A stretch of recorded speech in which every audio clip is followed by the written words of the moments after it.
Good afternoon. Thank you very much for coming.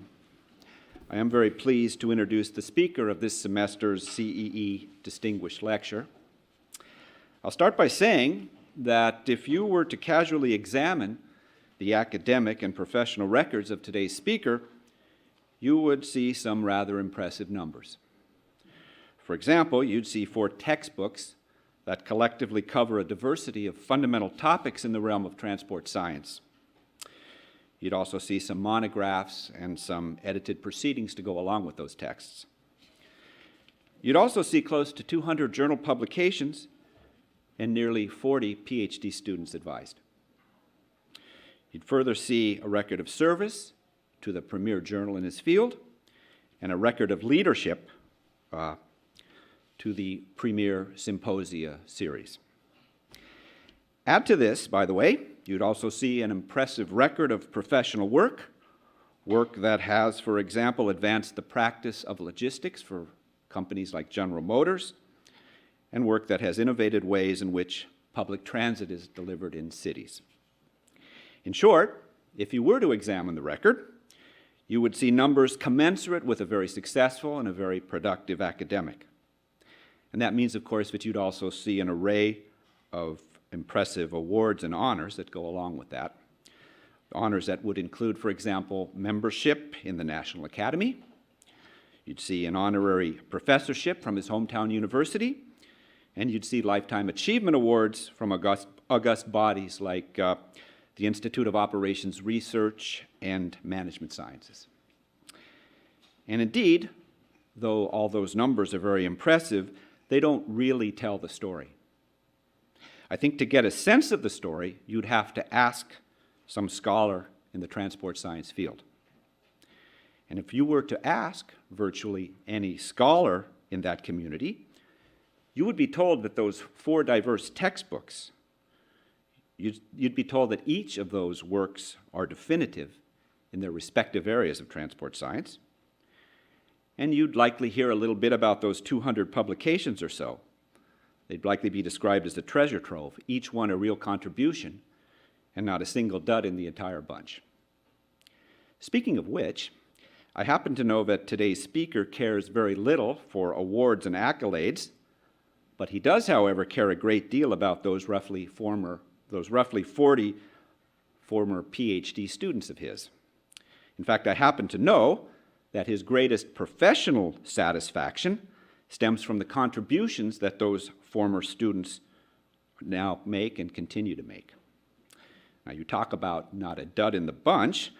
I'll mention that the majority of those former students presently hold ladder-rank faculty positions at institutions like MIT and Northwestern and Illinois and Georgia Tech and numerous other peer institutions across the country, not to mention fine institutions like EPFL and Barcelona Poly in other parts of the world. Now, tellingly, every one of those former students whom I know came to Berkeley specifically and expressly to work with today's speaker. Those students were drawn to Berkeley by the work of our speaker, they learned from him, and then they went off and made contributions of their own. And by the way, for that elegant process, our speaker was awarded the campus's Mentorship Award. Moreover, all this helps explain why our speaker has obtained singular distinction in his field, and it helps explain why our transportation engineering program here at Berkeley enjoyed its preeminent status for such a long time. Now, I'm not going to try to further characterize the nature and the flavor of our speaker's work, because his talk today is going to do a much better job of this than I ever could.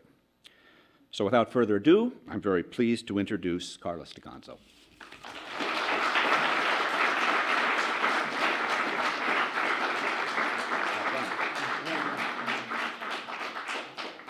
Well, thank you, Mike, for your kind words. Thank you all for being here. It's an honor. Rather than the past, I want to talk today about my recent work and what I plan to do in the near future.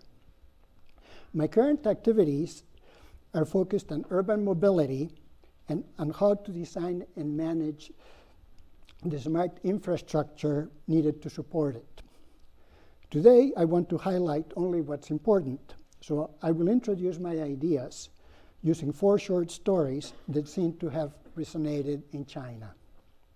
Let me explain. About a year ago, I was invited to Beijing to give a keynote at an event attended by some of the most senior transportation authorities in the country.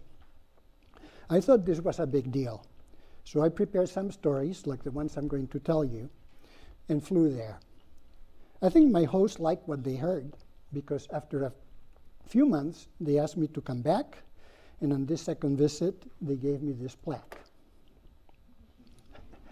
I should also tell you that before this second trip, a Chinese friend had told me that Daganzo in Chinese means approach the mountain. I don't know how much truth there is in this, but I think there could be some, because with the plaque, my Chinese friends also bestowed on me a mountain of work to do. I thought this was a strange coincidence and made me wonder if it was my name and not my stories that got me the plaque. I still lean about the stories because I'm sure my hosts realized that approaching a mountain of work is not the same as completing it. So let me tell you the stories and then you can decide for yourselves. My stories have an idea in common, that any solution you imagine cannot just solve a problem on paper. For an idea to work as expected, it must be consistent with all the mechanistic laws of transportation.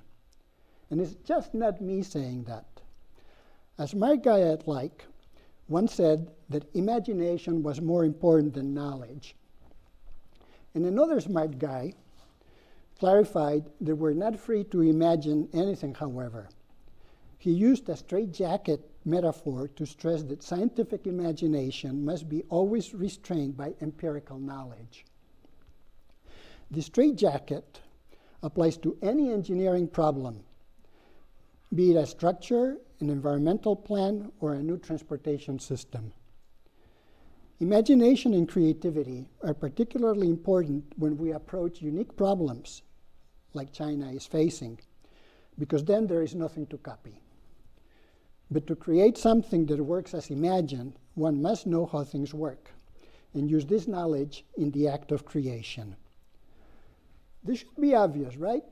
But it's ignored all the time. As an example, again returning to China, is the urban infrastructure of many Chinese cities. They have few but very wide streets. This means that the amount of curb space per unit area is very low. As a result, there is not enough room for buses to stop, and bus stops get overrun with buses. Another example is Beijing's subway system. It was designed with station platforms that are too short. The result, as you can see, is not desirable. And of course, examples of similar follies can be found in every corner of our planet, including our own corner. In my opinion, this occurs because plans are often made by people with limited knowledge of the straitjacket of how things work. My 4 stories will illustrate how urban transportation can benefit from a dose of imagination, of course restricted by the straitjacket. All the stories will be told without equations. The first explains why big cities are so congested and what to do about it. The second, how bus transportation should be organized to provide a complete mobility solution. The third, how to understand and regulate emergent transportation services like Uber and Lyft. And the fourth, how to understand and regulate, how to increase the capacity of a subway without building anything. The stories have in common, first, that they answer real questions. Second, that they are relevant both to China and to many other countries, including the US. And third, that the answers fit within the straitjacket of physics laws. So, without further delay, I will now start the first story. To understand why big cities are so congested, I will use a simple physics idea called scaling analysis.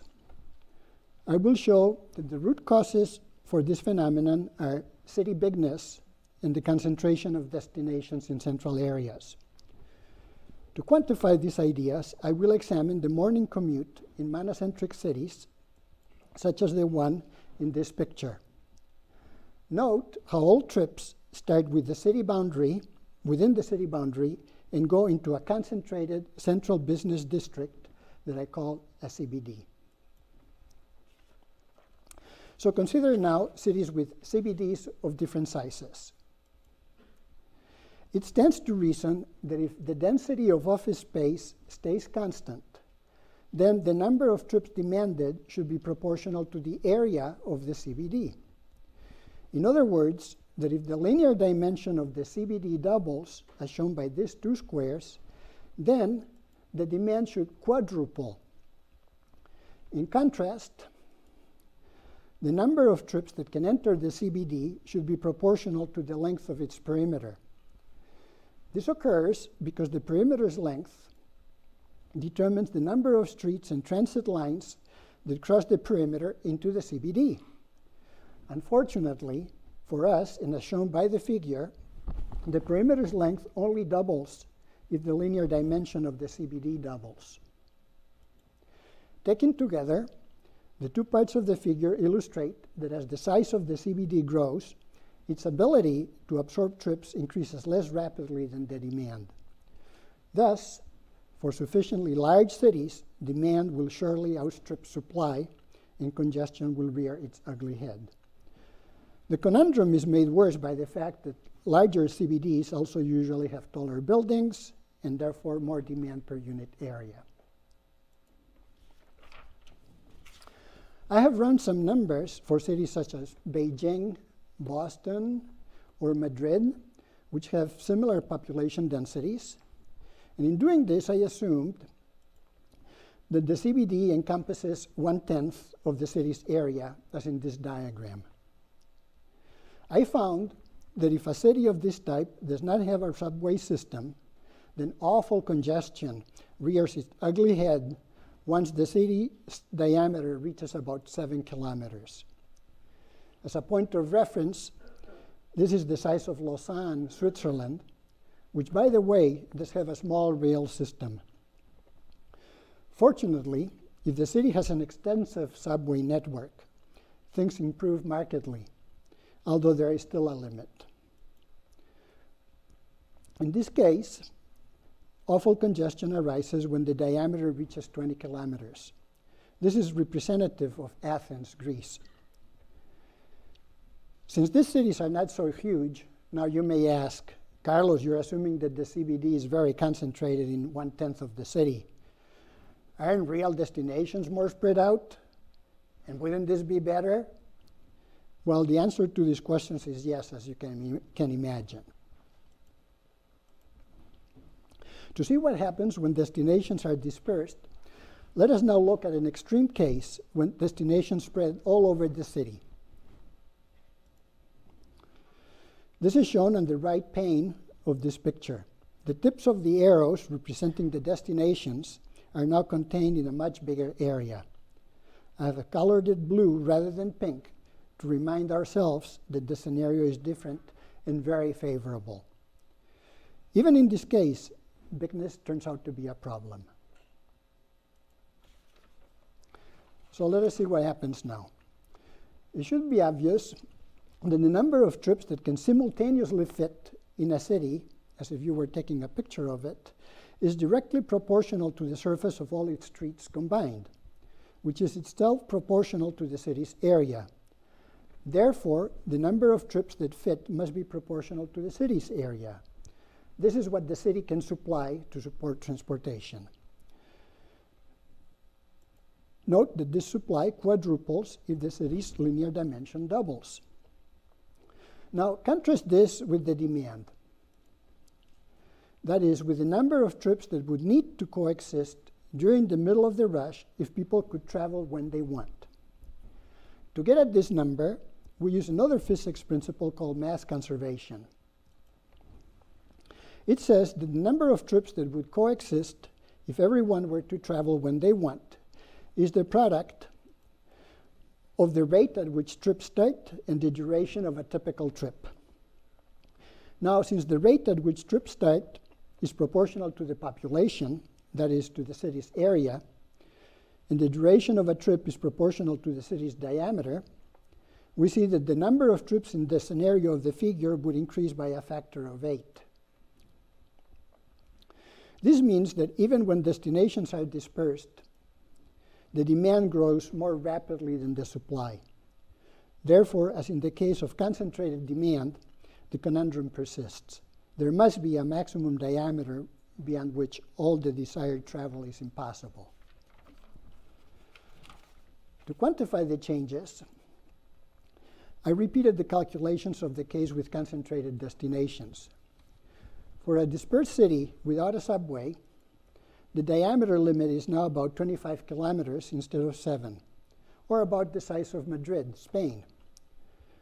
And for a city with an extensive subway network, the limit is now about 75 kilometers. This larger number may come as a relief to us, since it's slightly larger than the diameter of the world's largest cities. But remember, the number is based on very favorable assumptions. So this result shows that for a megacity to be workable, subways have to be extensively developed and driving must be restricted so buses can function well. Since this is hard to do, congestion is often the result. This is the curse of bigness. In summary, two simple physics principles have taught me that the root causes of congestion are city bigness and destination concentration. The ideas also suggest possible remedies. First, we should manage the urban structure by encouraging decentralization and limiting city sizes. Second, we should expand transportation supply by providing extensive subway systems that allow travel from anywhere to anywhere, not just to the center. And then for the very large cities, it may be necessary to reduce the demand with pricing or rationing schemes. As you can imagine, these conclusions are very relevant for China, which has 12 megacities with more than 10 million people each. And this brings me to my second story. We have just seen how imaginary experiments can lead to big picture insights. I will now show how imagination restricted by the straitjacket can also help us create new transportation solutions to specific cities and optimize their configurations. I will illustrate this idea with a case study from the city of Barcelona, where buses have been successfully organized to provide a full mobility solution. The new bus concept had never been tried anywhere, so Barcelona had nothing to copy. As an aside, I want to mention that this story is very meaningful to me because Barcelona is where I grew up. I was actually baptized in the famous church you see on the left. And I am a super fan of Barcelona's soccer team. Go Barça! As you know, it's the best team in the world. And the story is especially meaningful to me because I was the inventor of the new system.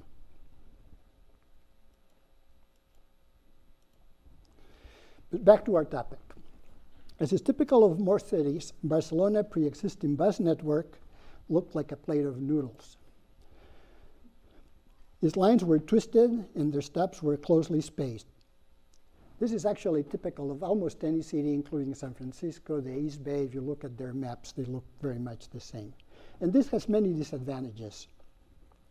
To cover so many lines, many buses are needed. As a result, individual lines cannot be populated with many buses. Therefore, service has to be infrequent. Moreover, a confusing network and long service intervals discourage transfers. Therefore, passengers avoid multi-line trips and only go where individual lines go. Furthermore, with many stops, buses travel slowly. As a result of all this, Service was expensive, slow, and incomplete in Barcelona and in many other cities. Therefore, something had to be done. During one of my visits, I convinced Barcelona's authorities that a new system could fix these problems, and they asked me to lead a local design team. The key idea behind the concept I proposed was a basic scaling argument from Euclidean geometry. The principle relates the length of a bus network to the number of stops that it needs to cover. It says the length of a network in a region of fixed area is approximately proportional to the square root of the number of stops. This is an illustration. Note how the network on the right has 36 stations and is 12 kilometers long, whereas the one on the left has 9 stations and is only 6 kilometers long. Given Barcelona's long network and many stops, it made sense to reduce the number of stops. So here's the old plan again as a basis for comparison. The new one was optimized with physics formulas constrained by the straitjacket derived for the occasion. The references on the bottom right give the details. I wrote them very, very small on purpose, so you don't have to read them now. So here's the result. Note how easy it is to understand the new network and how it overcomes the disadvantages of the old. Because the network is shorter, fewer buses are needed to cover it with super high frequency, and this is cheaper for the city. The passengers also benefit. Although they have to walk longer distances to access the new stations, these distances are shorter than for the subway system. This light disadvantage is more than compensated by shorter waits and faster travel. In case you wonder, people unable to walk are served with other systems in Barcelona. In addition, the network simplicity in its high frequency make transfers easy. Therefore, people use the bus network as an integrated system that gives them access to the whole city, unlike the old system. And let me show you some evidence.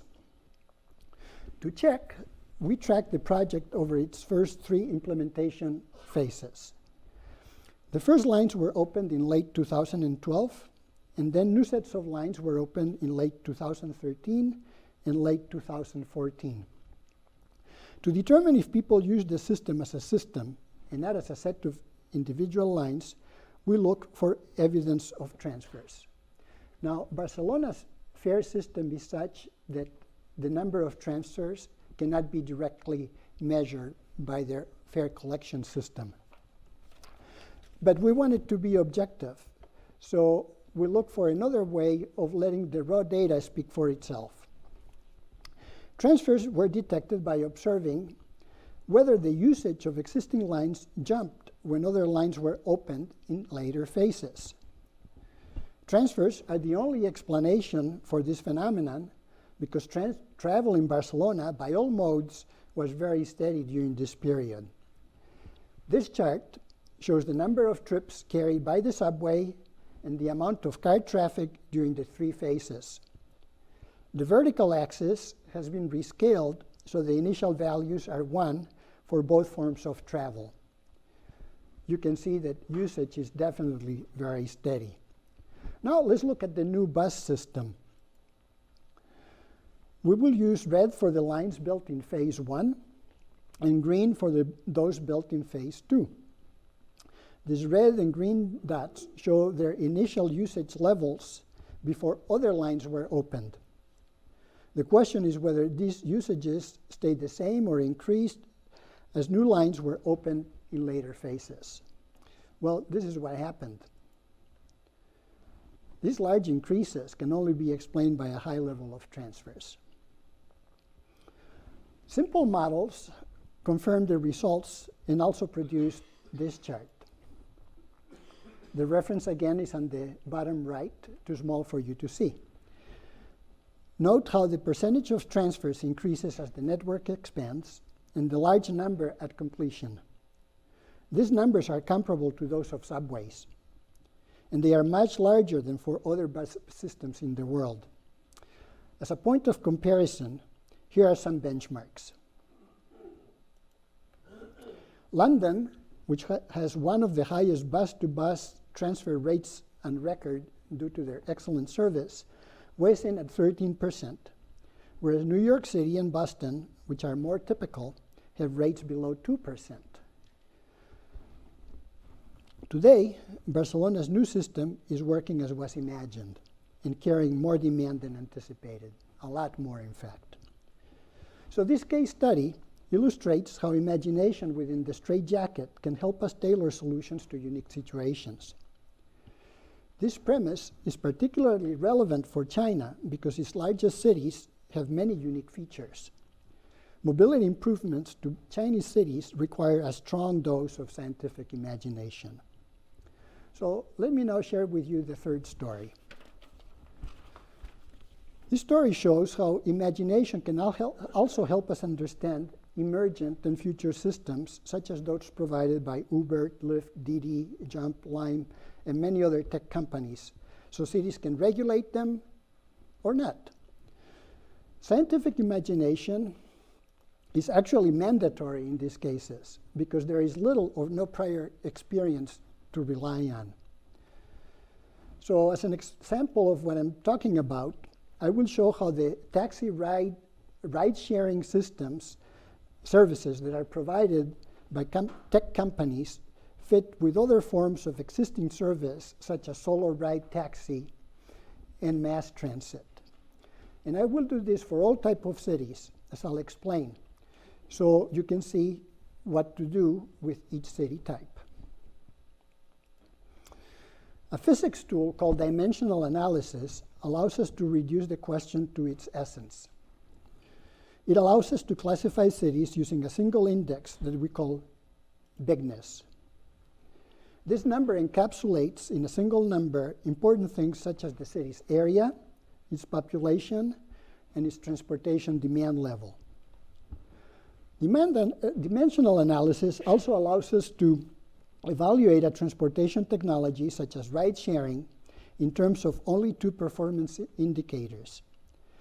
One, the fleet size, which I define as the number of vehicles in circulation required to provide the service, and two, the average door-to-door travel speed, that is the speed users experience, including waiting and walking.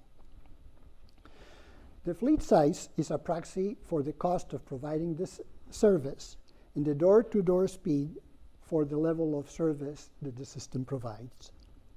So having reduced the problem to its essence with these few quantifying measures, we then model the systems within the straitjacket with a combination of analysis and simulations.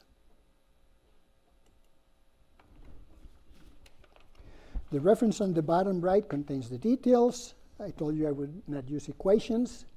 So this chart shows the results, how conventional taxi and mass transit service compare in a city of small bigness. These are the conventional modes. Each curve shows the level of service that can be achieved, that's the speed, for a given cost by the mode in question when used alone.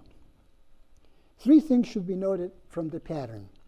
First, that the gold solo ride taxi curve is quite high, signifying that taxi can provide a high level of service, although expensive. Second, that the dotted part of the blue transit curve should never be provided. And third, that there is a vertical gap between the solid lines. This gap means that with our two modes, citizens of cities of small bigness can only receive either very low level of service with transit or very high with taxi. The intermediate levels spanned by the green arrow cannot be provided. So enter ride sharing. Note how it neatly fills the gap. This means that in small cities, ride sharing services complement the other modes. And since this happens spontaneously, service providers don't need to be regulated much. But what about big cities? Here are the results for small and big cities side by side. Note from the picture on the right how the blue transit curve is now entirely above the two curves. This means that in big cities, a good mass transit system dominates both traditional taxi and the new ride-sharing services provided by tech companies. Why does this happen? It happens because in big cities, a mass transit vehicle can collect many people at a time every time it stops. As you can imagine, this is extremely efficient. Unfortunately, in cities of small bigness, the picture is very different because in these cities, the demand is too low. Unfortunately, it's impossible for taxi companies, no matter how techy, to experience the efficiencies in the ride pane because their vehicles are just too small. This is why transit dominates taxi in services in big cities. Therefore, for big cities, taxi services of all type are most useful if they work together with a good mass transit system. For example, providing last mile services rather than as a standalone solution that competes with mass transit. This suggests to me that regulating the new tech companies is highly desirable. My team and I plan to use the imagination and analysis tools we use in developing these curves to unveil regulations that are tailored to each city type. This is very important for both China and the US because in both countries, tech company services are rapidly proliferating, sometimes with undesirable side effects. And this concludes my third story. So the stories so far have discussed long-term planning issues. My fourth and final story is about a more imminent problem.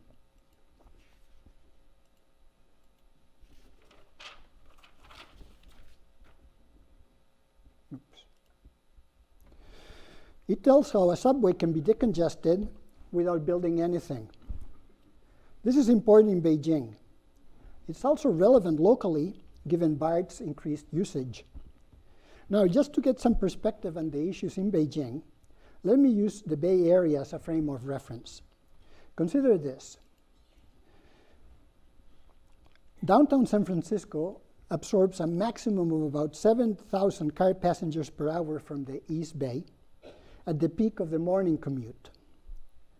Now, this may seem like a lot, given all the congestion we see on the news and how busy the freeways are, right? Well, BART quietly delivers to the city about twice as many commuters in the same amount of time, actually more than 15,000. And passengers already complain that BART is getting crowded. Now, enter Beijing. The most congested line in Beijing, of which there are several, carries about 60,000. This is about 3 times as many as BART and the Bay Bridge combined. Oh, and because the demand is even higher, congestion is horrendous. Passengers of Line 2 often have to wait for 6 and 7 trains during the morning rush because trains arrive already full. This happens even though trains are already as long as the station platforms allow and scheduled at the minimum safe time separation of 2 minutes. So, can something be done? The solution I propose uses the idea shown in this diagram, that although minimum safe train separations are 2 minutes long, 0 separations can also be achieved by physically attaching 2 trains together and making a convoy with twice the length.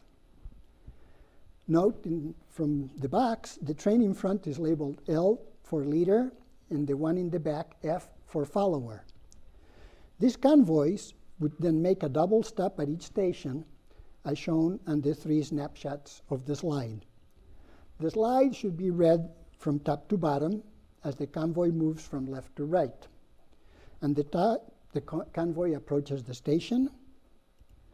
It then collects passengers with the lead train. and then with the following train. Using this strategy, convoys could collect twice the number of passengers for each station. Unfortunately, because double stops would last about a minute longer, the train has to stop twice, the minimum interval between consecutive convoys would grow from 2 minutes to 3. As a result, the capacity to carry passengers would increase by only about 33%. A more serious drawback is that trains are slowed by the extra stops, so passengers would spend more time inside the trains. The solution I proposed alleviates these problems by stopping the convoys in a different way that uses only single stops. How can this be done? Here's how. This is a time-space diagram showing in one picture the motion of 4 convoys as they traverse 2 stations. Because the convoys only make single stops, trains are not slowed and can still arrive every 2 minutes. And because each convoy consists of 2 trains, the flow of trains past any station and the flow of seats is doubled. To make the scheme work, the stations along the route are labeled as odd or even. And convoys are consecutively designed as being of type A or type B. Type A convoys align the lead train with the odd stations for boarding and the following train with the even stations. Type B trains do the opposite. Now, why is this useful? A symmetry argument reveals why. Since the flow of trains is doubled, the flow of seats is doubled. So if the flow of passengers stays the same, then there must be twice the number of seats available per passenger. And since the strategy is symmetric, in the sense that all the trains, all the stations, and all the convoys are treated exactly the same, it follows that the distribution of passengers across the available seats must be uniform.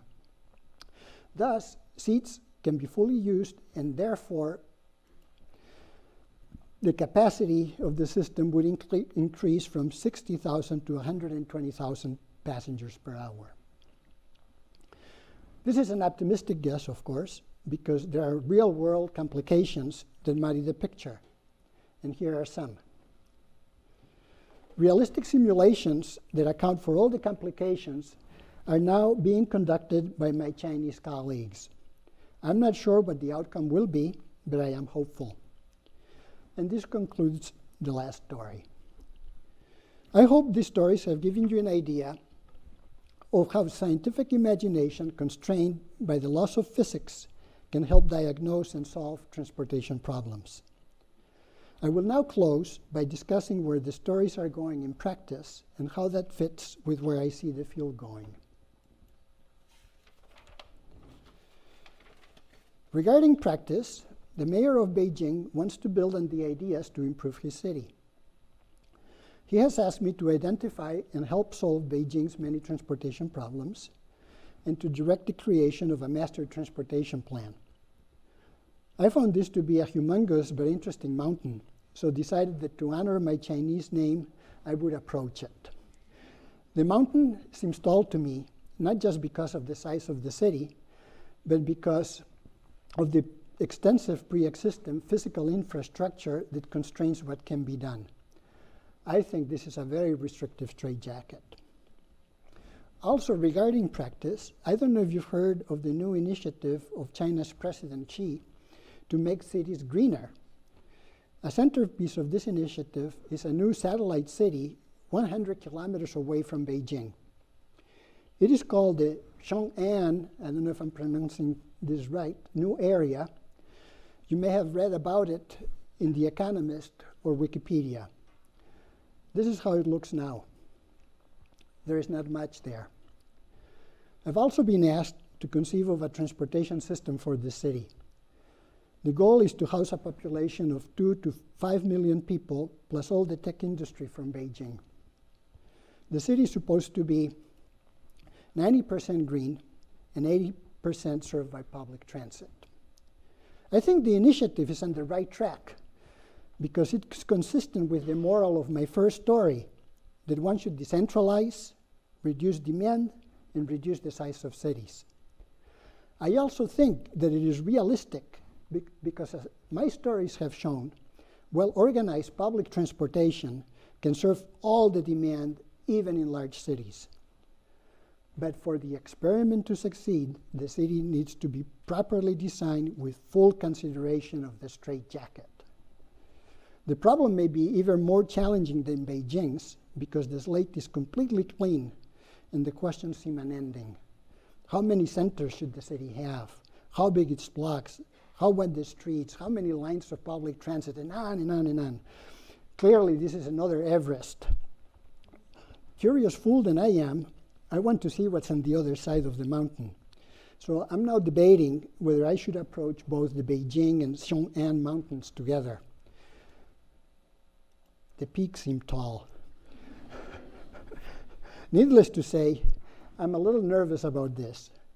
If you have any ideas, please help. I'm all ears. Maybe we can brainstorm over wine. But before we get to the drinks, I would like to return just very briefly to the quotes of the two smart guys at the start of my talk and comment on my field's evolution. This will be my last slide, I promise. I'll be provocative and say that my field's current direction is missing something. Today, there is much emphasis in government funding agencies and academia on computer science tools such as big data and machine learning. I myself co-founded a company that uses these tools to improve transit service. I saw firsthand that, although useful, all these tools did for me was putting knowledge and data I already had to good use. I think this is true in general, and that the tools alone are not enough. To address the really difficult transportation problems or other civil engineering problems, knowledge-based tools should come second to scientific imagination and an intimate knowledge of the straitjacket of how things work. My 4 stories attempted to illustrate this point. The most notable engineering achievements always have included a strong dose of imagination. Think of the first arch dam built by the Romans in France, the assembly line, the Ferris wheel at the Chicago Fair, the invention of the hub by Federal Express that revolutionized the package delivery industry, the introduction of containers, or the ideas behind Uber and Lyft, or almost any invention. In fact, I believe that any engineering problem that involves lasting decisions requires a strong dose of imagination and knowledge of how things work. Only by combining these 2 assets can we ensure that our solutions will work as imagined. The field of transportation is particularly exciting today because its fundamental laws are not completely known. Some have recently been discovered, and other discoveries loom on the horizon. Better solutions to most of society's mobility problems demand both that we improve our understanding of the fundamental laws and that we use imagination to enrich the standard ways in which the laws we know are being applied today. In the 40 years I served as a professor, your transportation group was known for being a thought leader in matters of physics and scientific imagination. Keep it going, my friends, and keep shining the light.